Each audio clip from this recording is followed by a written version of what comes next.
Hello and welcome to the Retail is Detail podcast with your host, Jamie Hamer. The Retail is Detail podcast focuses on technology and innovation in retail, with guests from either innovative retail tech players or retailers themselves who are adopting new technologies. We interview founders and C-suite executives from top firms who are changing the retail game for the better and delighting the end consumer. This podcast is brought to you by insurance technology firm Loxa, where I am co-founder.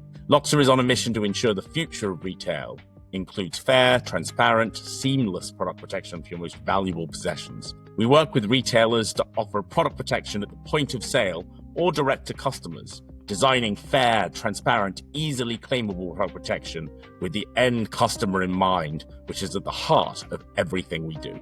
We've got another brilliant guest for you on the show today. Let's get started.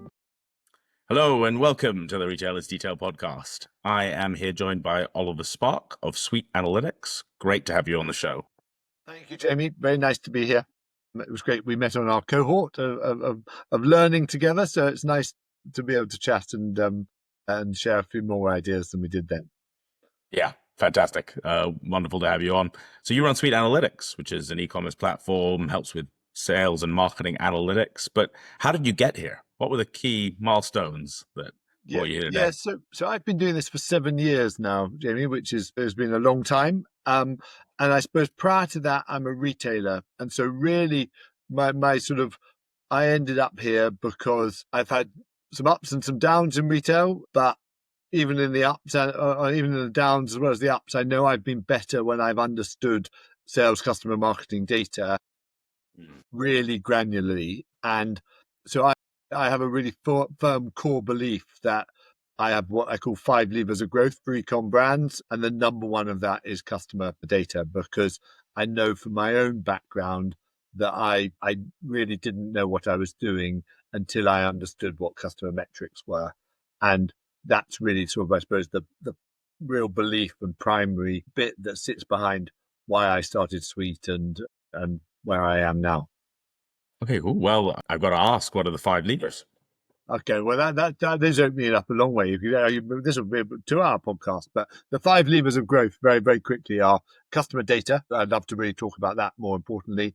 But secondly, once you understand your customer data, you then really have to challenge the key metrics. And the easiest way of doing that is product strategy. Perhaps, Jamie, one of my sort of examples is I used to run the White Company in my own background. So I'll perhaps explain how all these principles related to, how I managed to have some success there.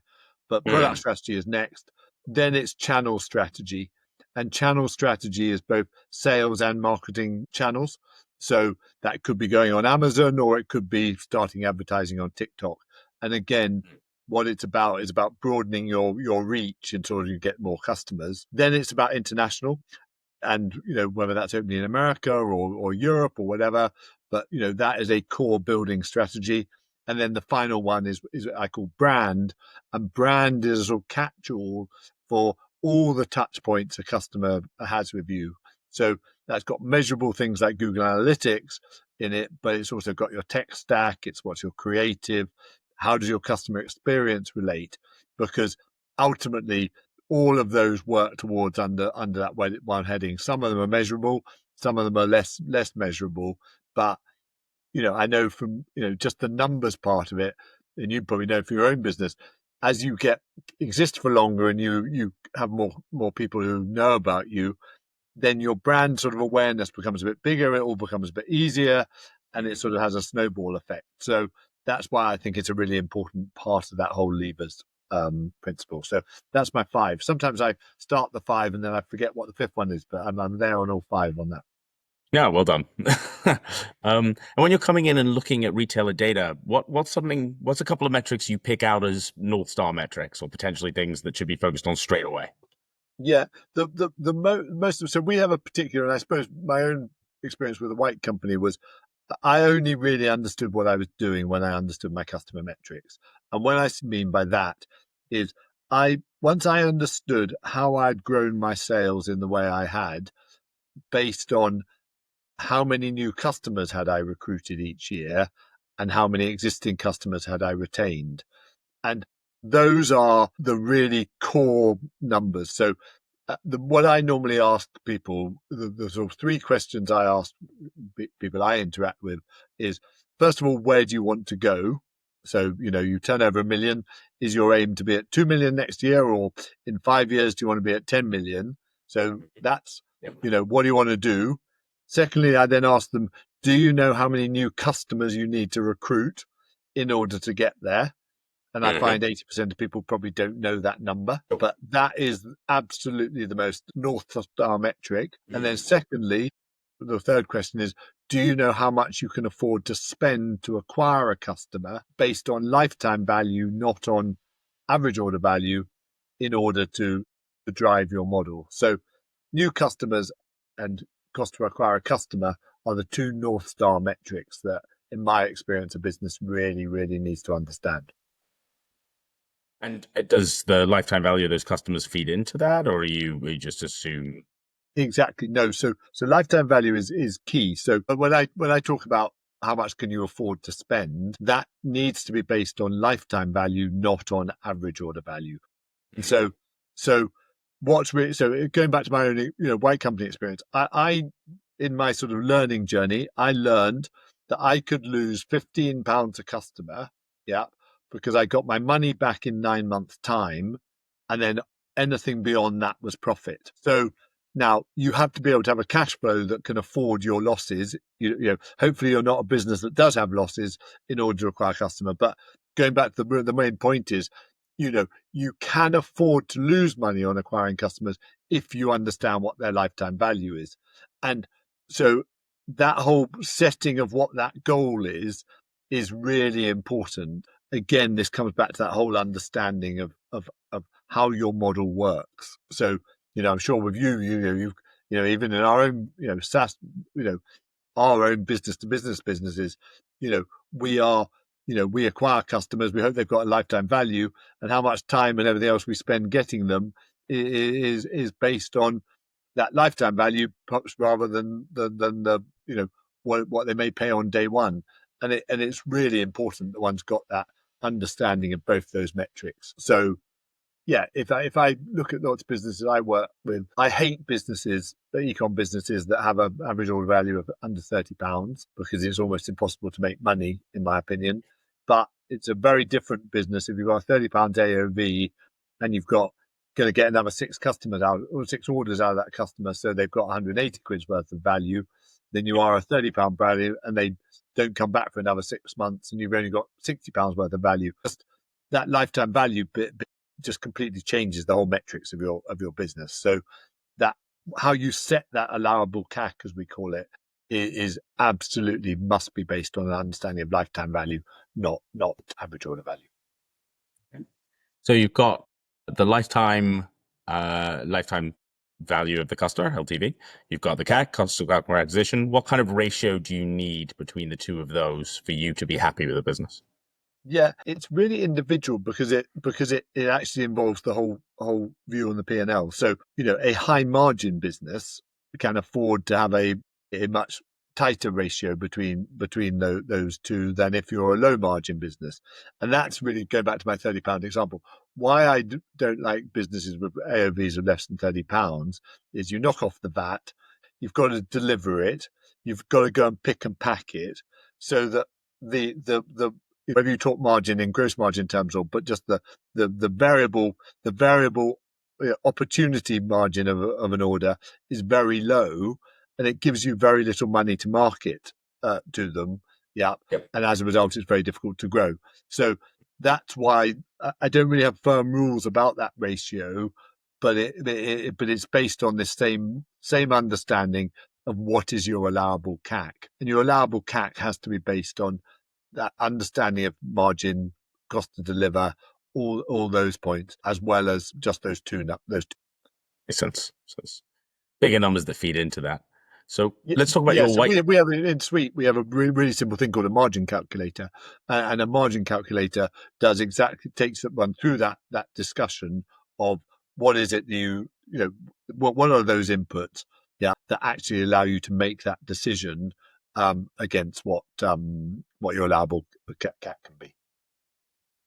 Very cool.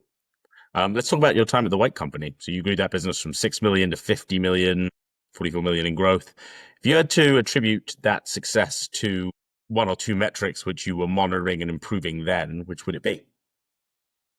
Yeah, to be honest, I actually it was a really great example of exactly the things we've been talking about, because I was incentivized to with equity to grow the business, and I was remunerated on the amount of incremental profit I made each year against my start point.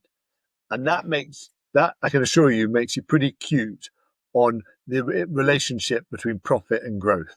Yeah, Right. which is a really vital part of understanding how you grow a business. So for me, there was this wonderful consultant called Jim Fulton, who I pray to every day for saving me, who came and showed me this, what we've translated into Suite, into what we call the growth model. In the old days, I used to call it the magic spreadsheet, because it was the magic spreadsheet they used to show me that allowed me to understand how I could grow the business. And so the real learn is that, in my opinion, in order to grow a business, you need to have a growth model, as we call it, because when you understand that growth with a growth model, and the growth model has all the basic e-commerce metrics. So you've got acquisition and retention. Yeah. So those are the two key differentiators. And then ultimately, you've only got very few levers to pull. You can pull the AOV lever, or you can pull the AOC lever of getting more orders per customer. So the very simple principle of e-com is you need to sell more stuff to more people more often. Yeah. And effectively, when you understand how your model works historically, then it allows you to say, well, which of those levers am I going to pull in order to achieve my goal? So, my goal, I was incentivized to grow the business at 40% a year. And even I could do a spreadsheet that went 1.4 times 1.4 times 1.4. And then working back from that bit of the spreadsheet, it was the growth model magic spreadsheet that allowed me to build out those KPIs in order to know how I could achieve what I wanted to, or more importantly, force me into the strategic discussion of, okay, well, I've got an average order value of £140 because I sell bed linen, but people only come back very rarely. Yeah. So that's no good if I need a whole load of new customers. And that's why I forced it onto the sort of second lever of, well, okay, I need some new product categories I've got lots of customers, they like us, I need to sell them more, and let's find some things, gift, candles, all those other things that fitted with our brand, that changed the metrics, that meant that I could address the sell more stuff to more people in order to fortunately have that good growth that business had. Very nice. So it was about product diversification and the magic spreadsheet. The magic spreadsheet, product diversification, and then I might as well do a few more levers. We then had channel. So in the old days, channel was, we were a mail order business that did the internet, that opened shops. The modern digital first version of that is, I've got my e-commerce site. I go onto Amazon. I start marketing on TikTok. I start opening up different channels. And the multi-channel model in my old world, the basic belief you need to have is that as a brand, your job is to give your consumer the channels they want. So what I hate is people saying, oh, I don't like Amazon, my customers.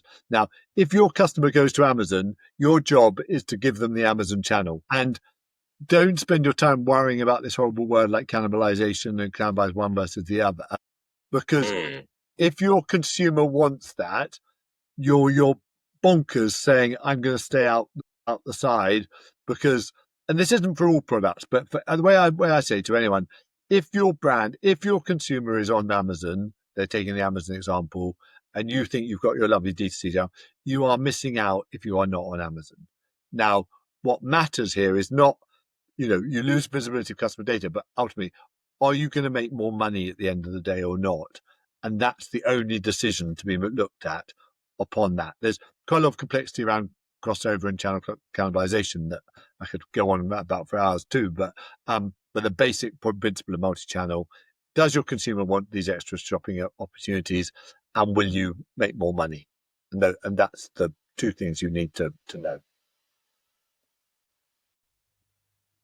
So, at your 6 years at the White Company, what's one retail strategy you implemented that you were absolutely convinced would fail, but your data forced you to try anyway, and it became a game changer?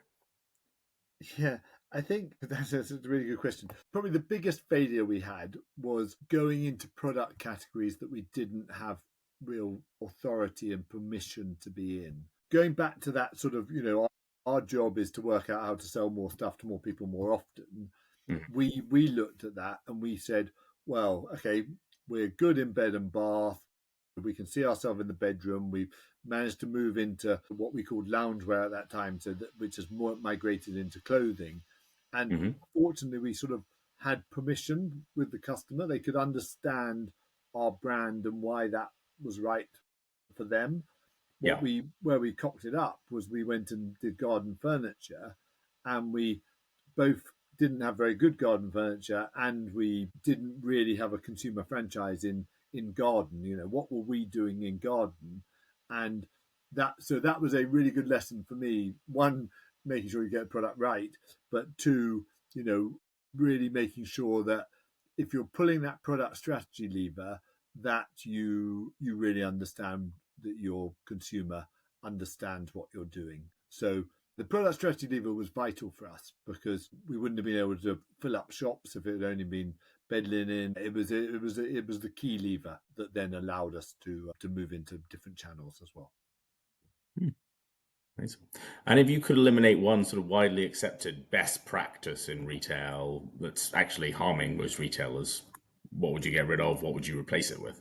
Yeah, my least favorite stat is a percentage of marketing as a total P&L. Hmm. And the reason for that, and finance directors love that because it's easily, you build the model and you say it's 15% of spend is going to be on marketing, and that's neat. And if last year it was 12, it's going to be 12 this year. It's not going to change. Marketing spend is driven by the number of new customers times CAC.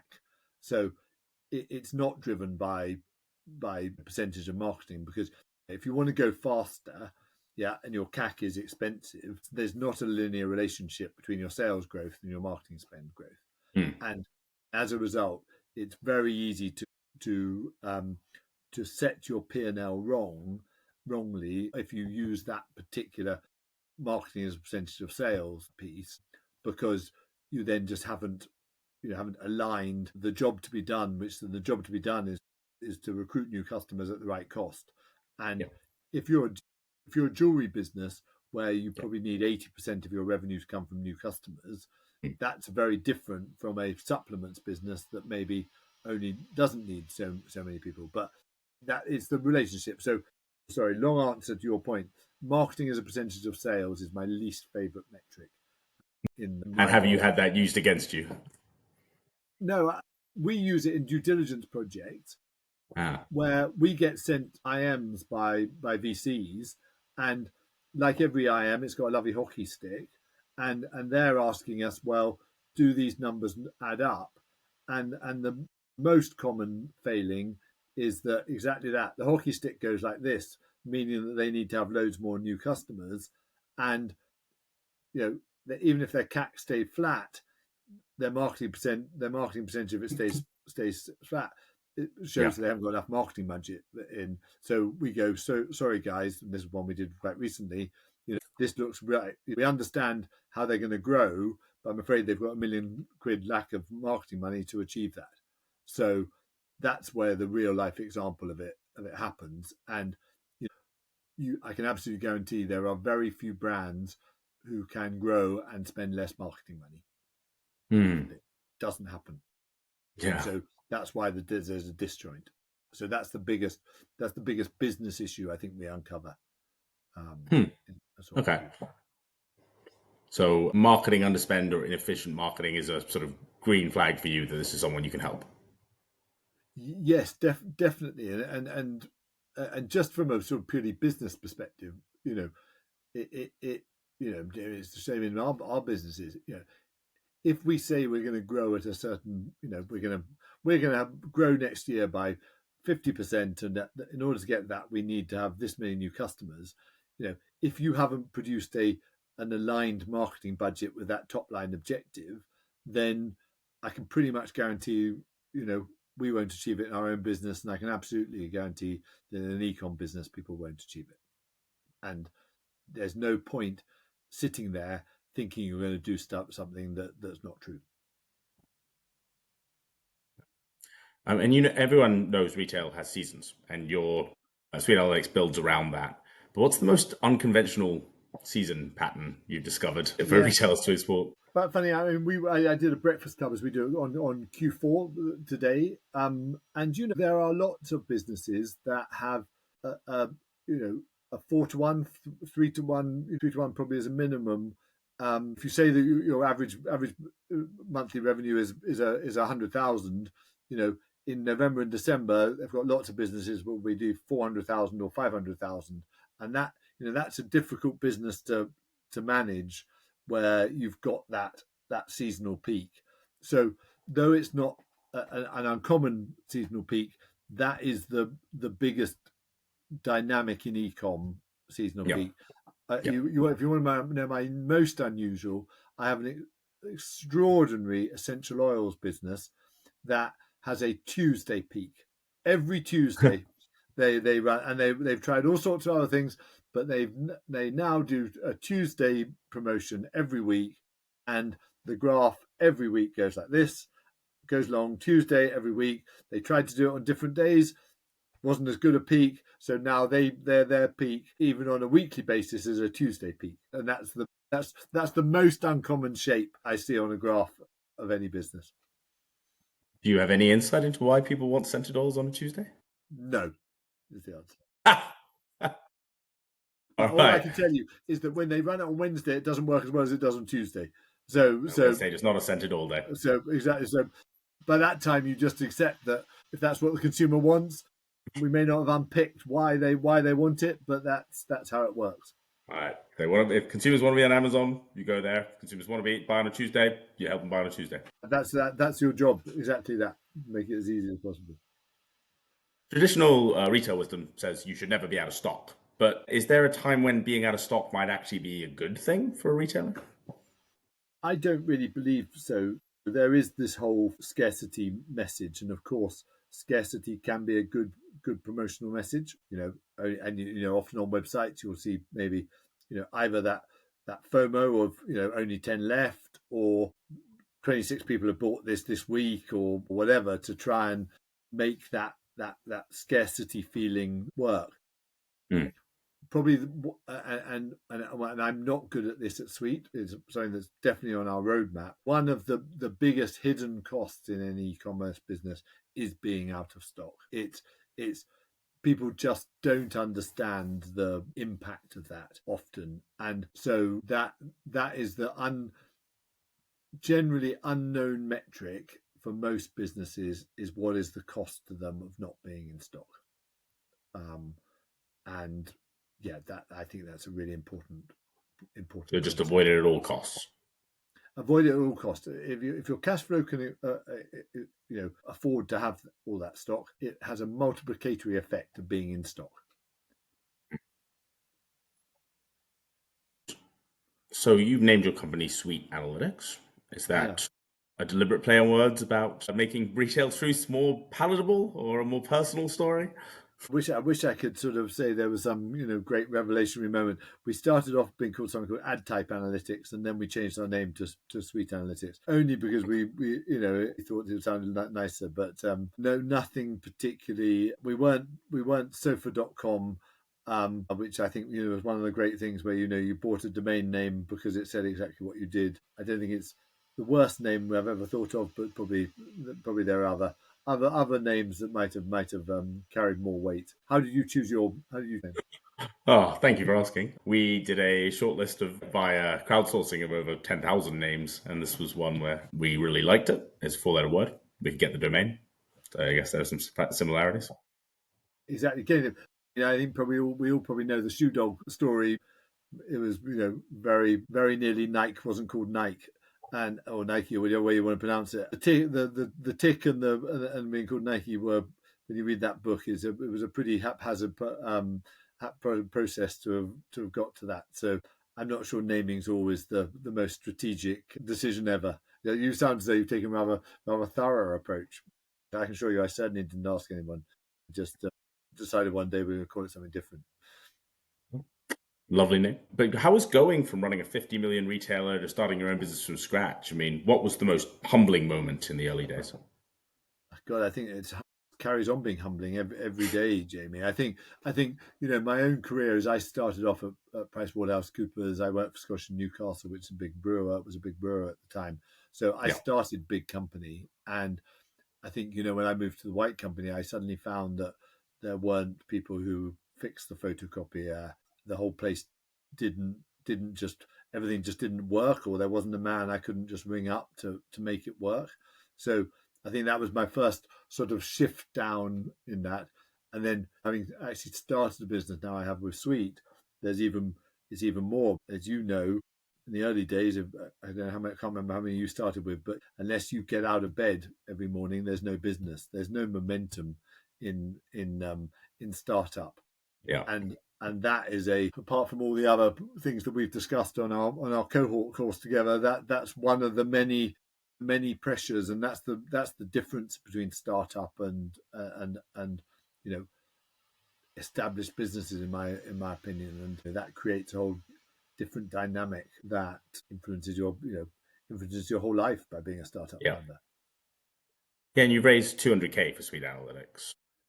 No, we've raised a bit more. We've raised a couple of million. Okay, nice. But that's still okay. Well, congratulations. Sorry if I having that wrong. But have there been times that staying lean or relatively lean has forced you to build a better product from? Yeah, actually, to us, we're right at that point at the moment where, Jamie, we know from our own business, the world has changed, and running unprofitably for growth is a less sexy story. So we are last few months we've cut costs. We're EBITDA neutral, and that actually, to be honest, I found one of our shareholders has helped me a lot in that, and I found that actually quite a good discipline. I've been resistant for a long time by wanting to concentrate on growth, but actually that discipline about cash, all those pressures that you feel as a founder when you're running out of those words, runway, how long's your runway, how much cash you got, those are all additional pressures as a founder, which are pretty painful. Now, I'm not remotely out of the woods on not having any of those discussions, but having cut costs in order to keep within one's cash balance, I have found a productive process, actually. And what advice would you have for business owners, founders who need to cut costs? Where do you start? Just keep lean, and I suppose a lot of those things that you always said you couldn't do, you probably can do, and you just have to be really realistic about what your sales forecast is, and stop saying that you're going to grow by X a month, and set your costs to where you are now and take it back to that point. Exactly that. I've taken my cost base back to being profit neutral. I've had, in the old days, I've had months when I lost 60 grand. I've had months where I was losing 20 grand. Those are all painful. When you've got cash and when you're pursuing the dream, those are all allowable and acceptable practices. The market, I don't think, is in that model at the moment. That unless you've got extreme growth, or you've got a vision that somehow someone gets to, and you're innovative, it's very hard in the current market to raise funds. And as a result, that discipline around cash neutrality, I think, is much more important than it probably was when I started X years ago. And for Sweet Analytics, what is the one metric that you check religiously? Maybe too often. And what time of day do you usually check this metric? Funny, for me, it's always how many new customers. What's our MRR have we added this month? That's my number one thing. So I know that I've 9 new customers this month, and I know what their MRR is. That is the number one metric. And then on the other downside is if you've got any churn, gosh, who's cancelled? Why are they cancelling? Fortunately, I don't have to do them at a particular time of the day, but I know from our own suite platform, I got an email from one of our clients this morning saying they wanted to check all their metrics at 5 o'clock in the morning. So could we change our platform so that it was all updated by 5 o'clock every day? To which I had to say, I'm really sorry, but we just can't deliver on that. But yeah, so luckily my own suite metrics are not quite so time dependent. But for what we deliver in suite, they certainly people want them by 9 o'clock. And the early wakers, I'm not sure quite how I can solve that problem for them. So Suite Analytics, it connects to all the marketing platforms that you know and love. Which platform do you think is overrated, and which platforms are underrated and people should be using more? Well, I suppose the thing I would say, sorry, to sort of launch into a competitor, the topic that is always the biggest topic in my market is about marketing attribution. And the product that is most overrated in that is Triple Whale, who are a competitor of mine. They have done a brilliant job at marketing themselves initially as the solution to attribution. And I give them every credit for doing that. So attribution as a topic is a really big topic. There's no perfect solution, and as a result, it's the thing that people want an answer to, but nobody actually really is concerned whether they understand what they're doing. But the conversation goes, a non-exec goes at the board meeting goes, gosh, can you tell me whether your marketing's working? Which bit of it? The marketing director hasn't got a clue, so they ring up their agency, who definitely hasn't got a clue. But the market's been told that there's another product that will tick the box, and so everyone can then go back to the non-exec and say, okay, well, we're using this product to monitor attribution. Everyone for the moment rests easy, but actually no different decisions day to day are made at it. So sorry, you get me onto this rant on the topic of attribution and competitors, but I suppose that's the thing that I find is most misunderstood. And you're active in Enterprise Nation. Yeah. What is the best piece of advice you've received from another entrepreneur there, either for business or nothing to do with business, that changed how you think?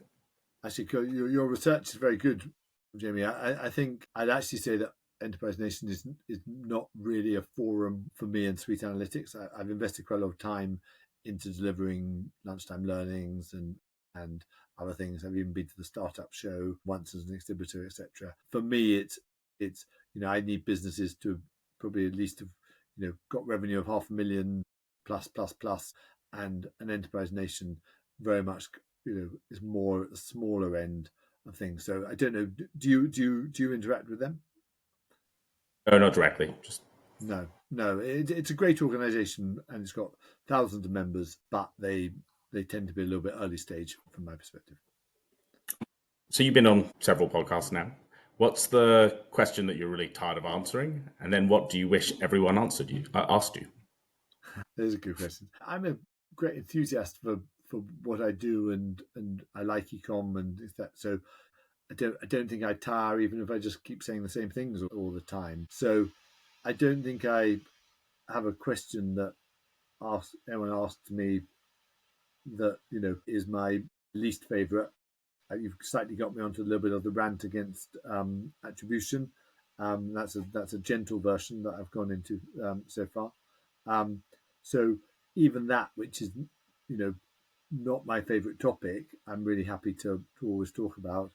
And I think in terms of why I like doing podcasts like this, Jamie, and why I like talking is I think somewhere along the line I have learned a few things, and I still reckon 80% of the people I talk to who are running e-commerce brands don't necessarily really understand that their first lever, which is customer data. And I really believe that why do I do these is because I think if I can just influence a few people to actually understand what I mean about that, then I'm always happy to answer those kind of questions. And when Suite Analytics is worth hundreds of millions, what do you want to look back and say was uniquely Oliver Spark about it? I'll ring you that day when I'm worth 100 million. That's the first that we sell for 100 million. Quite a lot of Suite Analytics is trying to give to other people what I thought I believed I needed when I was running retail businesses myself. So, though I don't remotely say it's uniquely Oliver Spark, I do think there are a few bits, a bit like the growth model and things like that, which I would definitely like to think, and I would definitely credit Jim Fulton for the learning he gave me. I would like to think that I can, as part of that, there will be an element of gosh, they're the only people who do that, and we are at the moment. The other my competitor platforms don't do that forecasting piece in the same way that we do, which I think is key to what we do at Suite.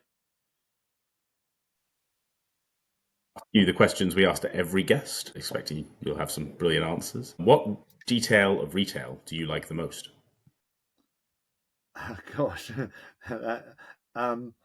that's a great question. I think the detail of retail question is to turn the sentence around. Retail is detail, and the challenge for I think anybody we call them marketing leaders in retail is actually being able to actually have the skills and the bandwidth to be across all the detail, because it is really complicated retail. Whether it's tech, whether it's adding a product platform like yours, all of those things all have an inherent level of detail to them. So retail is all about detail, and that detail for me obviously is around customer data. That's the focus, so that you can answer those basic questions that I started with about how many new customers do you need, how much can you afford to spend, etc. So that's the detail I think people need. What detail of retail would you most want to change? The attribution and people's blind faith in that there is an answer to attribution, because there isn't an answer to attribution. What is your most controversial prediction for the future of retail? There won't be any paid digital agencies. And I'm not sure How how soon will that controversial happen?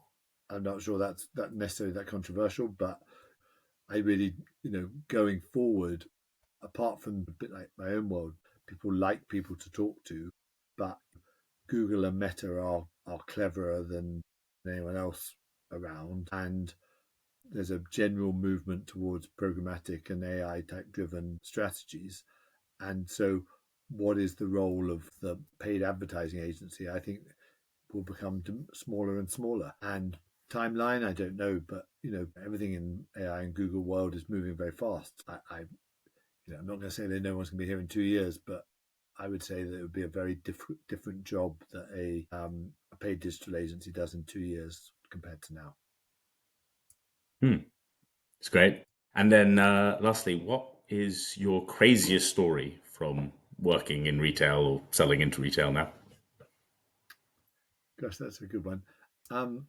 This is going to be a bit like Theresa May on this being asked what her sort of most sort of dramatic way. I think she said she walked through a cornfield or something, and I think the whole world just sort of sunk by that. Was the least craziest story that anyone ever heard. Very So I'm political. probably in danger of launching the same thing. Not very crazy, but I can tell you what I used to do on a Saturday morning when I opened my first shop at the White Company, which was I used to go and stand on the King's Road and count how many people walked past with White Company bags, and it made me feel really good by seeing those. So not particularly crazy, but I can show you that's how I spent a lot of Saturday mornings sitting nicely in a cafe and praying and waiting to see if I could see a White Company bag come past, because that's Not wild, but perhaps obsessive. it may be obsessive, exactly that. But it was a really nice measure of there was something was happening. So that was that's how I used to often go across, and on a Saturday morning that would be I would go home and gosh, actually I tell you what, not crazy. I've got a new one equivalent of that at the moment, and unfortunately same venue.